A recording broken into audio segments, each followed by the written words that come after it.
Buenos días, ¿cómo están? Espero que se encuentren bien. En esta semana tenemos como tarea desarrollar todo lo que es riñón y vías urinarias. Específicamente el día de hoy vamos a hablar un poquitito de la estructura macroscópica y por supuesto microscópica del riñón, con las características que tenemos que tener en cuenta, sobre todo para poder llegar a un diagnóstico correcto del órgano. Así que vamos a empezar.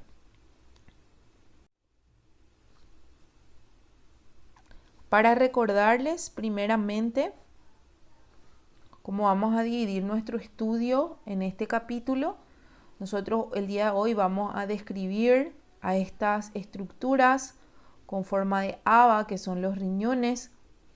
Luego ustedes van a empezar a estudiar un poquitito las vías urinarias, en donde van a describir a la estructura del uréter o los uréteres, en este caso porque son dos, a la vejiga, a la uretra, y van a estudiar y van a darse cuenta que la uretra sobre todo tiene características muy diferentes, o diferentes, en realidad características diferentes si nos estamos refiriendo a la uretra masculina o a la uretra femenina. Entonces estos son los componentes del aparato urinario. En esta clase nosotros vamos a centrarnos en los riñones.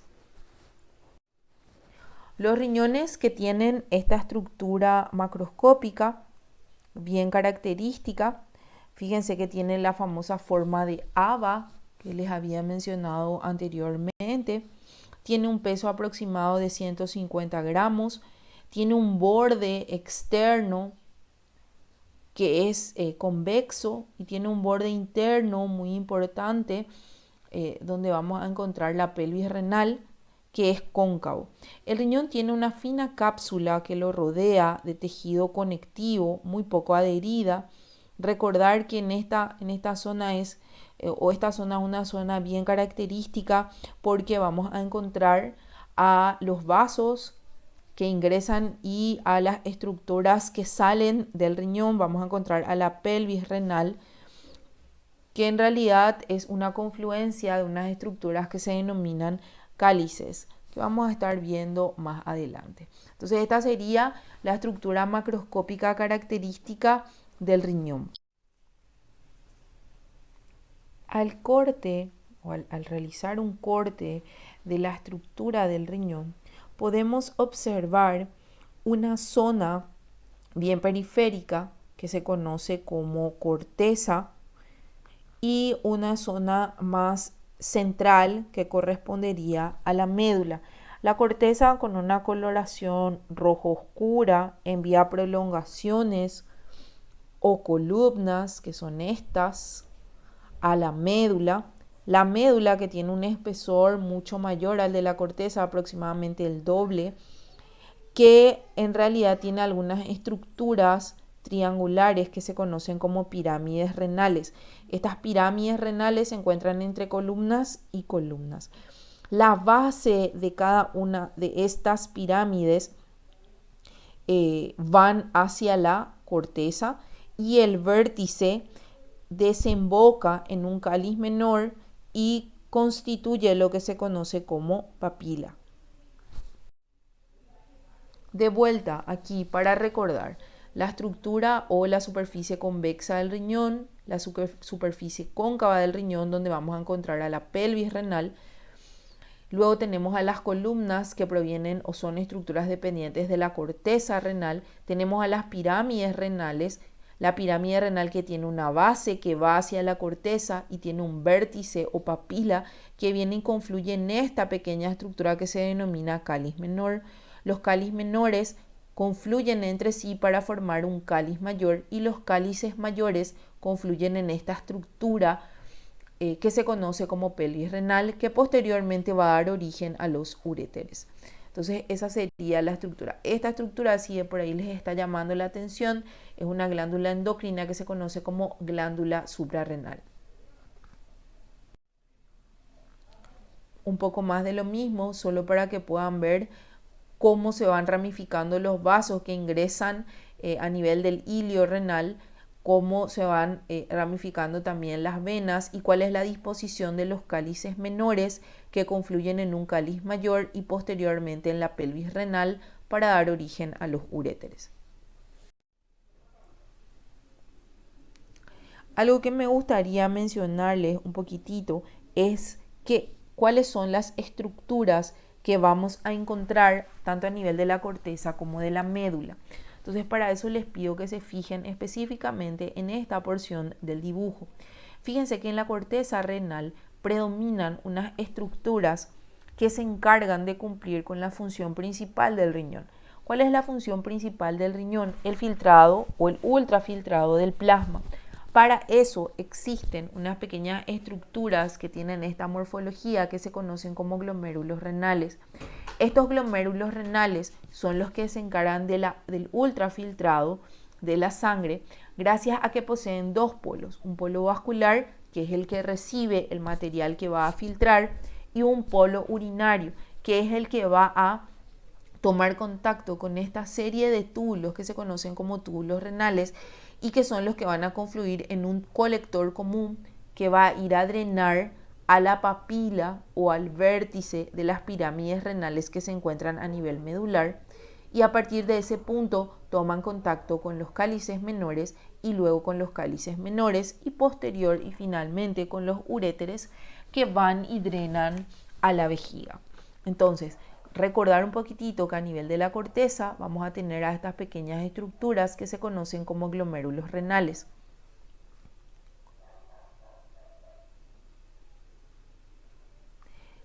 Una vez más, y solo para que puedan ver, ¿verdad? Estas estructuras redondas que ustedes ven a nivel de la corteza se conocen como glomérulos renales. Cuando el glomérulo renal toma contacto con los túbulos renales, es que se constituyen o se empiezan a formar lo que se conocen como nefronas. Las nefronas que tienen varias porciones y que por lo tanto están formadas por el glomérulo más los túbulos renales. Los túbulos renales que, como se dan cuenta, tienen características un poquito diferentes que vamos a ir viendo y que confluyen en un colector común. Ese colector va y drena, una vez más estamos repitiendo, en la papila de las pirámides renales. En este esquema, por ejemplo, nosotros tenemos 1, 2, 3 glomérulos renales, cada uno de ellos en contacto con túbulos renales, y el conjunto entre el glomérulo y los túbulos renales es lo que se conoce como nefrona. Ahí pueden ver, les estoy tratando de acercar. Fíjense aquí, no es una muy buena imagen, pero cómo los vasos también se relacionan con los túbulos renales, ¿verdad? Y eso es algo muy importante para ir optimizando un poquitito el papel que tiene el riñón en la absorción y reabsorción de sustancias. Creo que aquí vamos a ver un poquito mejor y vamos a aclarar cualquier duda que tengamos. ¿Qué estamos observando aquí? Aquí lo que estamos viendo es una porción de la corteza renal. ¿Por qué? Porque tiene esta estructura redondeada con un aspecto histológico característico que se conoce como glomérulo renal. El glomérulo renal está conformado básicamente por una cápsula que se conoce como cápsula de Bowman, que tiene dos hojas, una hoja parietal, que vamos a ver dentro de un rato, que está formado por epitelio plano simple, y una capa visceral que toma contacto con este ovillo de capilares que ustedes observan en el centro. Este ovillo de capilares está rodeado por una serie de células que se conocen como podocitos. Estos podocitos constituyen la capa visceral de la cápsula de Bowman. Una vez que terminamos con el glomérulo, recordar que tiene dos polos, un polo que va a recibir a las arteriolas, que va a ser la arteriola aferente, que va a traer el material para el ultrafiltrado. En ese mismo polo también vamos a observar la salida de otra arteriola, que es la arteriola eferente. Y en el polo opuesto vamos a ver la comunicación que existe entre el glomérulo renal y los túbulos renales. A este polo lo vamos a denominar polo urinario. Y empieza el sistema tubular. El sistema tubular que está formado por los siguientes túbulos: el túbulo contorneado proximal, el túbulo recto proximal. Fíjense cómo aquí se adelgaza esto, ¿verdad? Esto se conoce como porción descendente del asa de Henle. luego tenemos la porción ascendente del asa de Henle, el túbulo recto distal, el túbulo contorneado distal, que va y confluye en un conducto único que se conoce como conducto colector. El conducto que recibe a los túbulos renales provenientes de cada nefrona, entonces se conoce como túbulo colector. Tenemos aquí en esta imagen dos nefronas. Fíjense que la porción más variable de esta nefrona es el segmento delgado del asa de Henle. Por eso es que aquí, por ejemplo, tenemos una nefrona de asa larga y aquí tenemos una nefrona de asa corta. De igual forma tienen todos los componentes. Tienen la porción descendente y tienen la porción ascendente. Ahora, la longitud es la que va cambiando un poquitito.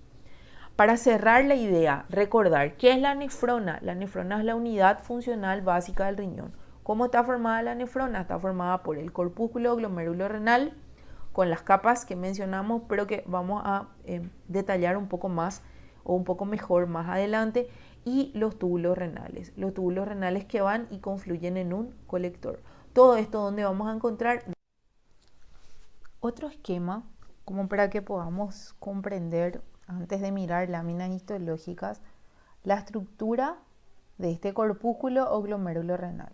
Dos polos, polo vascular, que recibe la arteriola aferente y que emite una arteriola aferente, las arteriolas que van a originar a este ovillo capilar, que si se dan cuenta en esta lámina, están revestidos por un grupo de células especializadas con prolongaciones primarias y secundarias que conforman la capa visceral de la cápsula de Bowman.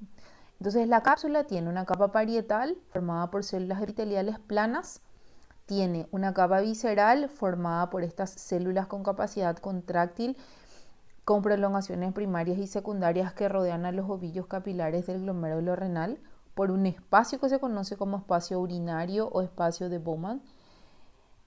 El siguiente polo sería el polo urinario, que es el que toma contacto con los túbulos renales, específicamente con el contorneado proximal. Al ser un túbulo renal, la pared debe estar tapizada por un epitelio y efectivamente tiene un epitelio cilíndrico simple con especializaciones en la membrana apical que favorecen la reabsorción de cualquier tipo de sustancias o aumentan la superficie de absorción, para tener un concepto más claro, que sería el polo urinario. Bueno, aquí también les muestra un poquitito la relación que existe entre las arteriolas y algunos de los túbulos, como ser el túbulo distal, con este cúmulo de células que se conoce como mácula densa. Entonces, esta sería la estructura básica del glomérulo renal con cada uno de sus... En esta lámina histológica me gustaría que identifiquen la corteza renal, donde sobre todo predominan los glomérulos renales, la médula renal, donde predominan estas estructuras que son las pirámides renales. Recuerden que existen prolongaciones o columnas que emite la corteza renal para separar a estas pirámides renales. Luego tienen esta zona iliar, donde vamos a encontrar a los vasos y también a la pelvis renal. Aquí sí, para ver más de cerca un poco la fina cápsula que rodea al riñón, y esta zona que, si se dan cuenta, tiene muchos glomérulos. Por lo tanto, si tiene muchos glomérulos, estamos a nivel de la cápsula, ¿verdad? A nivel de la corteza. Pero ya existen túbulos. Todas estas estructuras redondeadas cuya pared están revestidas por células epiteliales constituyen la pared de los túbulos renales. Entonces aquí pueden ver al glomérulo. Fíjense que existe una especie de halo claro rodeando al glomérulo. A ese halo claro o a ese espacio que están viendo se lo denomina espacio urinario o espacio de Bowman. Aquí tenemos otra lámina histológica para hacer diagnóstico de órgano. Estamos a nivel de la corteza renal. Estamos observando a los glomérulos renales.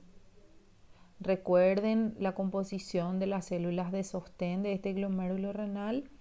Estamos observando a los túbulos renales, que, si se dan cuenta, están revestidos por epitelios diversos, porque el calibre de los túbulos renales va cambiando un poquitito a medida que cambia también o que se va modificando la estructura de la nefrona. Es la misma lámina, Solo para ir mostrándole las referencias, tenemos a la cápsula renal, una fina capa de tejido conjuntivo. Tenemos a la corteza renal, sería todo esto. Y tenemos a los glomérulos renales, en realidad la lámina completa es de corteza renal, a los glomérulos renales y a los túbulos que están rodeando a este glomérulo renal. Recordar también que esta es una zona muy vascularizada. Aquí pueden observar algunos vasos sanguíneos en el interior de la corteza renal. Entonces aquí, para seguir un poquitito con nuestro estudio, ver al glomérulo, vamos a acercarnos un poquitito para observar la capa parietal de la cápsula, epitelio plano simple, el ovillo capilar. Fíjense que aquí se ve la luz de los capilares. Podemos ver las células de sostén mesangiales, podemos ver a los podocitos que rodean a este capilar, podemos ver el espacio urinario y podemos ver a los diferentes túbulos que rodean a este glomérulo renal.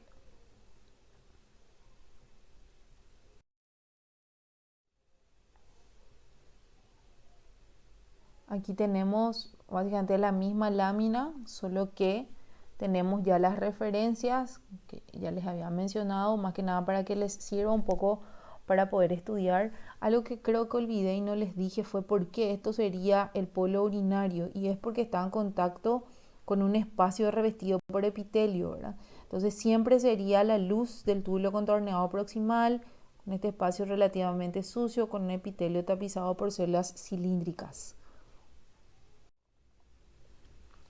Esta imagen me pareció interesante mostrarles, sobre todo para que puedan ver cómo estas células, que son los podocitos, son las células que van a formar la capa visceral de la cápsula de Bowman, y son células que toman un contacto estrecho con el ovillo de capilares. Fíjense que tiene prolongaciones primarias, que son estas digitaciones, y tiene también prolongaciones secundarias.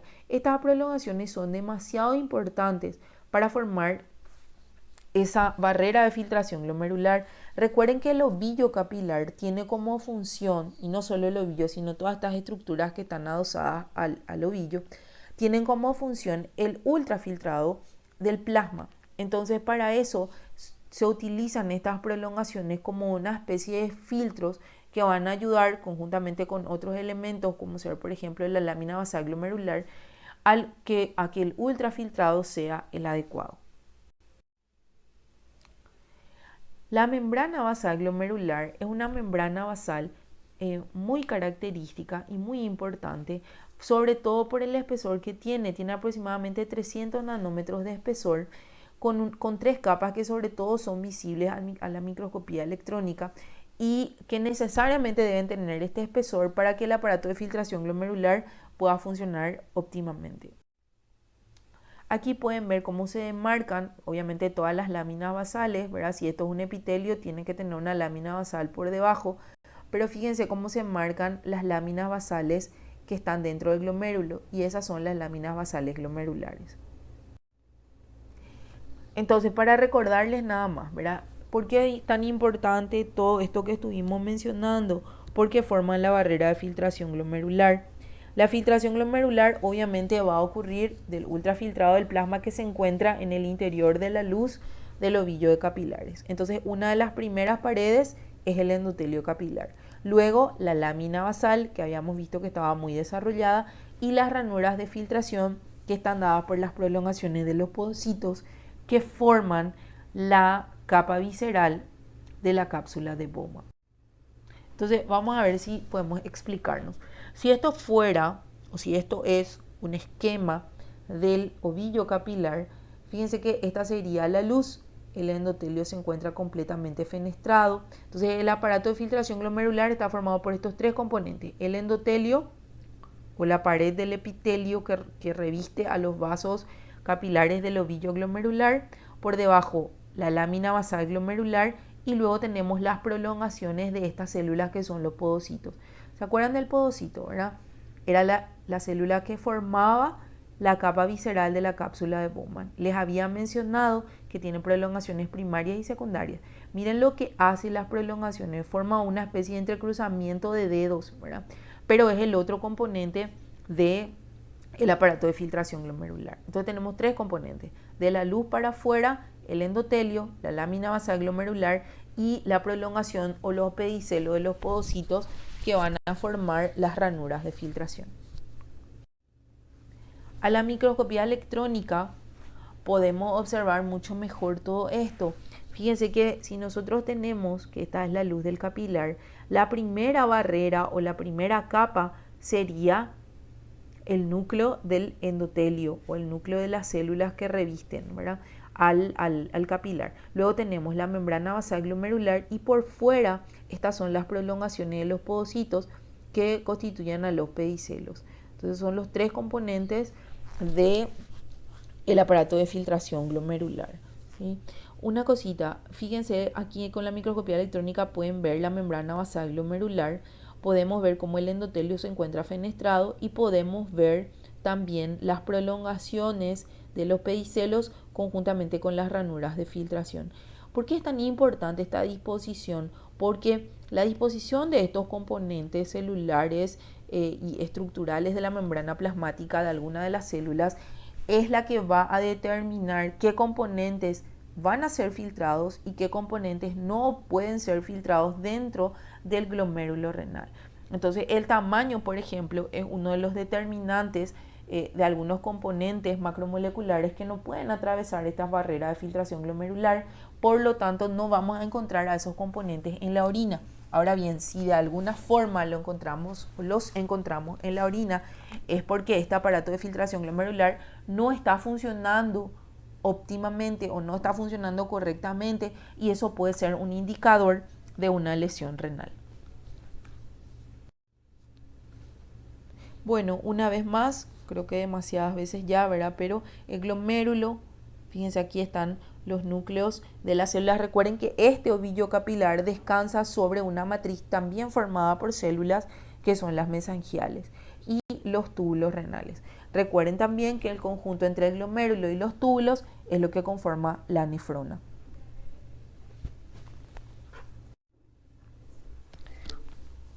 Bueno, este esquema más que nada utilizo para que puedan ver cómo se disponen entre las asas del ovillo capilar las células mesangiales. Vieron que son como una especie de células de sostén, ¿sí? Entonces estas son las mesangiales intraglomerulares.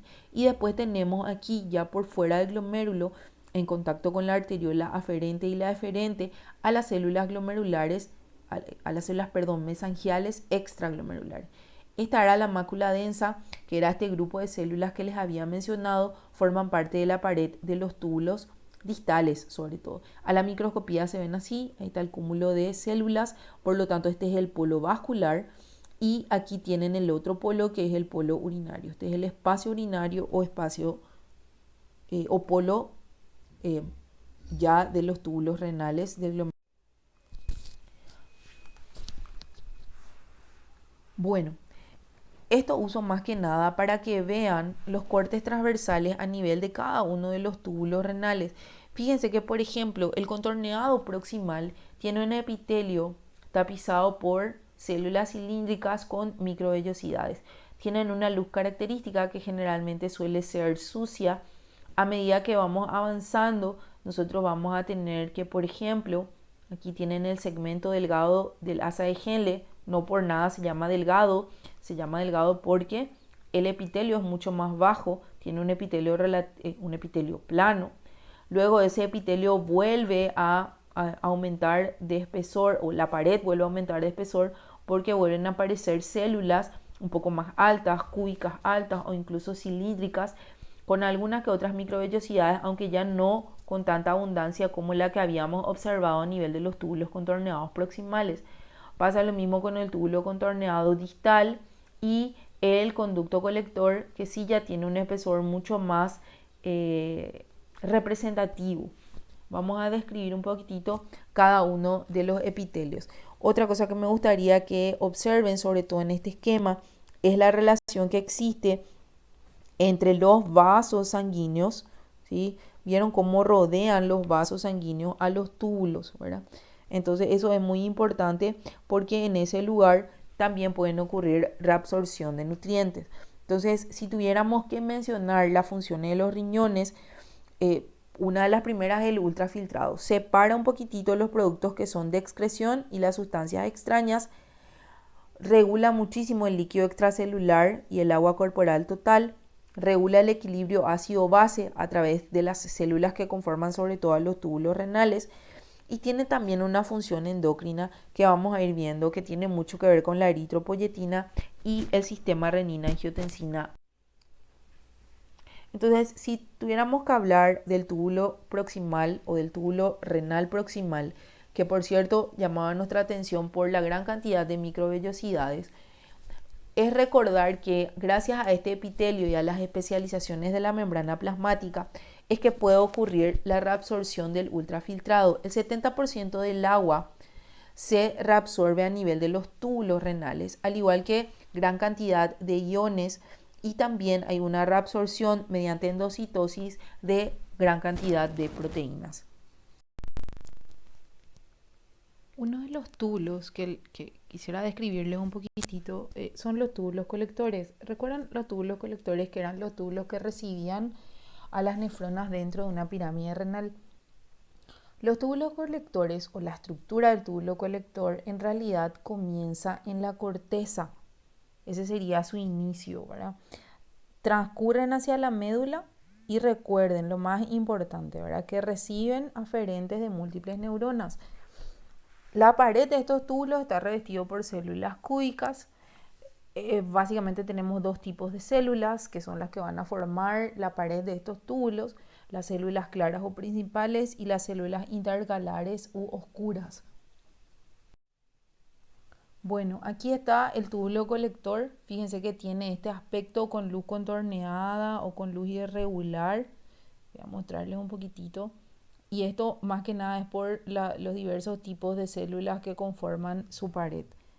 Recuerden la importancia de estos túbulos en el hecho de que reciben a la estructura de las nefronas. Ahí por debajo podemos ver el epitelio relativamente cúbico y la luz más regular que reviste a los túbulos distales. Estos túbulos distales que sí están dentro del polo, no dentro, cerca del polo vascular del glomérulo. Recuerden que tenemos que buscar este cúmulo de células que forma la mácula densa. Un concepto que me gustaría mencionarles es el del aparato yuxtaglomerular. El aparato yuxtaglomerular se encuentra muy relacionado con el polo vascular del glomérulo renal. Este aparato yuxtaglomerular está formado por células que son las células yuxtaglomerulares, por las células mesangiales extraglomerulares y por la mácula densa. Las células yuxtaglomerulares, que son estas que están viendo ustedes aquí, aparecen en la pared de la arteriola aferente, una vez que ésta se acerca al glomérulo. El citoplasma de estas células yuxtaglomerulares contienen en su interior renina o su precursor. Recordar también a las células mesangiales, que son estas, las extraglomerulares, que se continúan con las intraglomerulares. La mácula densa esta está muy relacionada con el túbulo distal, está en contacto con las células yuxtaglomerulares y este contacto es relativamente estrecho, tanto es así que solo las va a separar una membrana basal incompleta. Entonces, este sería el aparato yuxtaglomerular. Aquí les dejé un poquito algunas de las funciones de los componentes de este aparato yuxtaglomerular. Tiene mucho que ver con producción de componentes como ser, por ejemplo, la renina, y con algunas funciones como la regulación de la presión sanguínea. Bueno, aquí aparece un poquito aumentada de tamaño, pero la idea era que puedan ver, aparte del glomérulo, esta formación que corresponde a la mácula densa en las cercanías del polo vascular del glomérulo, que es uno de los componentes, la mácula densa, uno de los componentes del aparato yuxtaglomerular. Aquí de vuelta, fíjense que aquí las flechas les señala un poquitito los componentes de la mácula densa en relación con el polo vascular del glomérulo renal.